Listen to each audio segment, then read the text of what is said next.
Eastern Conference bliss as the Charlotte Bobcats come into town for this one.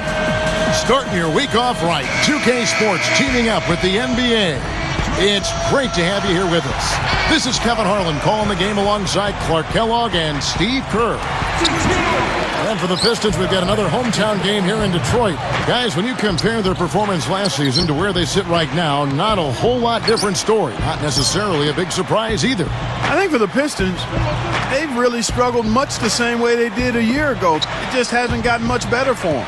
Clark, for me, they didn't show a whole lot of fight when the tide turned against them, and that's what the NBA is all about getting off the mat, because adversity is going to hit every single team. It's always how you respond that's important. So let's take a look at the State Farm starting five for the Charlotte Bobcats. We've got West. Belton is out there with Martin. Then there's Nene. And it's LeBron in at the three, the small forward. And for the Pistons, Maggette out there with Stoudemire. Then it's Tracy McGrady. Then there's Chauncey Billups. And it's Gortat in at the pivot spot, manning the middle. Stoudemire defended by West. And so he draws the foul on the shot, a trip to the line to shoot two. You know, in his Knick playoff debut, Amari Stoudemire had a bit of the good and the bad. I mean, he played great when healthy, but back spasms really hurt him. And back to that series in Amari. Steve, he just wasn't the same after game two. Well, that's when he hurt his back, as Clark mentioned, and at that point he tried to tough it out, but you could tell. I mean, he was not himself. He just couldn't get it going, and without his production, the Knicks had no chance. Let's go quickly over to Doris Burke for an update. Yes, a short time ago, Paul Silas and I were able to chat. When I asked him which player they'll try to key on, he told me Chauncey Billups was the first on the list. He said when you play someone like Billups, you have to keep him contained or his intensity will leak out into everyone else on his side. He added if he gets going early, it'll be an uphill battle for us all game. Guys? And thanks for that story, Doris. Now they finally connect with their fourth shot of the game. I thought last season the Bobcats' defense took a major step backwards. They weren't as active as they've been in the past, and it was reflected in the numbers. Their steals totals were way down. In fact, they were in the bottom three in the NBA. Now Felton defending. Outside Billups. Shot clock at 6. Here's Maggette. Blocked. Well, that should be a rule. No layups. Protect the paint. Make them earn every point. Yeah, I think that's just tough, hard-nosed, smash-mouth basketball. Make your opponent earn their points from the line. Don't give up any layup. Steve, going back to what you were saying about the Bobcats, the level of intensity just wasn't there on defense. You mentioned Steve steals. Clark, a lot of times you get the feel for a team's pulse by what they do defensively, and there was very little pulse with the Bobcats in that regard. That's a great point, and part of it was injuries, part of it was the upheaval in terms of the trade and changing, and then Gerald Wallace was a huge part of their defensive identity. So when he was gone, that really kind of took that away. Billups kicks to Maggette. Stoudemire backing him down. Over West. Kevin Martin grabs the board. The Bobcats with the lead. Tough loss coming against Cleveland in their last game played. Yeah, there are going to be games like that during the course of the season, so you just have to put it in the rearview mirror and move on. You know, one of the things I would have liked to have seen, Steve, was somebody step up and try to grab some leadership responsibility. Try to shake them or pull them out of the funk, but it never happened. Well, you know, last year Martin came close to setting a record by nearly leading the league in threes made and free throws made. Kevin Martin, I'm speaking of. That would have been quite a feat. Looking at who's out there now for the Pistons. Kufis checked in for Gortat. And Wesley Johnson has subbed for Tracy McGrady. And the Bobcats also making a change here. J.J. Barea is checked in for Raymond Felton. Kicks it to Maggette. Over West. No good from Maggette. Back to that record of Kevin Martin's. Yeah, he came very close to it. You know, Steve, those are things you excelled in. Free throws.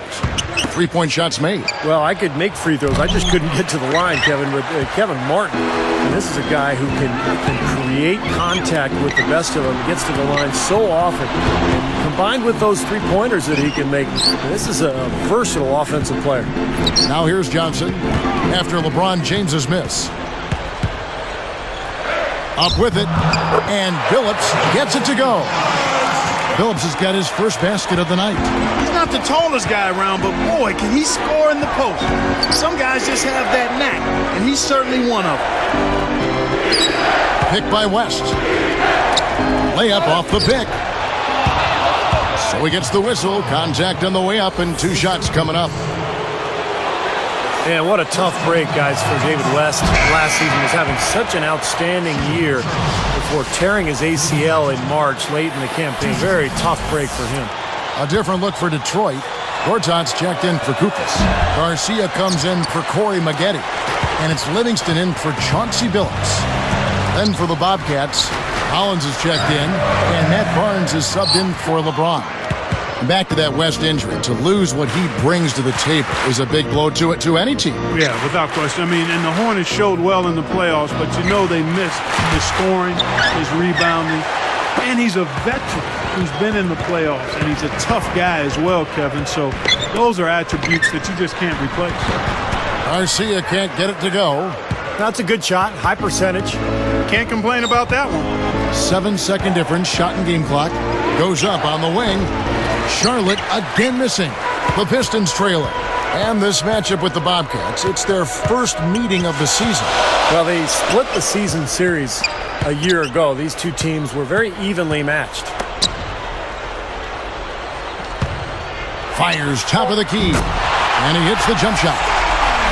6 points for Stoudemire. Well, no defense there. I mean, he just takes the ball right to the rim. Tie game in Detroit. It's the NBA on 2K Sports. Coming up this Thursday, the Portland Trail Blazers go up against the Orlando Magic, live from Amway Center. Hoops action.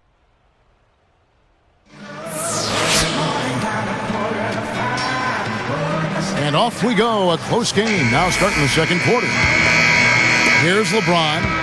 He had an 18-point outing in their last game against Cleveland. Both of them would love to surprise people, maybe work their way up into contention for one of the lower seeds. You're right. They'd like to, but neither team has fared well at all in this conference. They've both pretty much been bottom feeders. On the floor for Charlotte, they've got Felton. Matt Barnes is out there with LeBron James. Then there's Aflalo. Then it's Nene in at the 5, roaming the paint.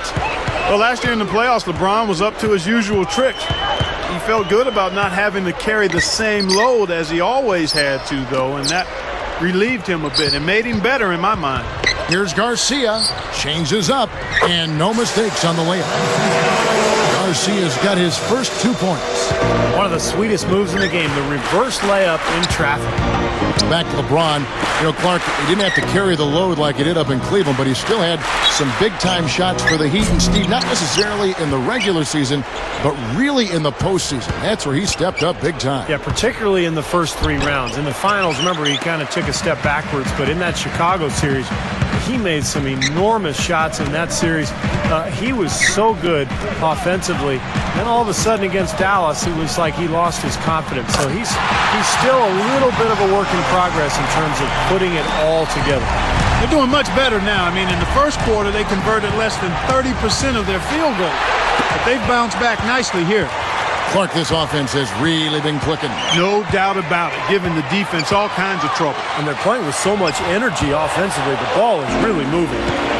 Clark, their offense has been great here. Yeah, I love the way they've looked. Really strong and together. Yeah, and very aggressive, too. Keeping the defense off balance with their ball movement. I like the way they look. Well, it was a terrible season for Detroit a season ago. The lone bright spot was they actually fared pretty well at home, finishing 21-20 in Detroit. Well, let's take a look at last year's top scorers. LeBron James, second. He never took a night off. I mean, it seemed like he was scoring big all season long. Just a terrific year for him. For the Pistons, Kufis checked in for Gortat. Stoudemire comes in for Trevor Booker, and it's Maggette in for Francisco Garcia. Then for the Bobcats, Hollins is checked in, and it's West in for Matt Barnes. Here's Billups. Stoudemire left side. Outside Billups. Maggette outside. And again, it's the Pistons missing. Well, for the Pistons, as you said, Steve, even just finishing with those 21 wins, Clark is something to build upon. Yeah, it is something to build upon. And when you've got a team that's in transition, that's in limbo phase right now, you've got to try to hang your hat on some of those positive things. And the better than 500 record at home is certainly one of those. And you always start when you're building a team and a culture and identity is let's take care of the home court.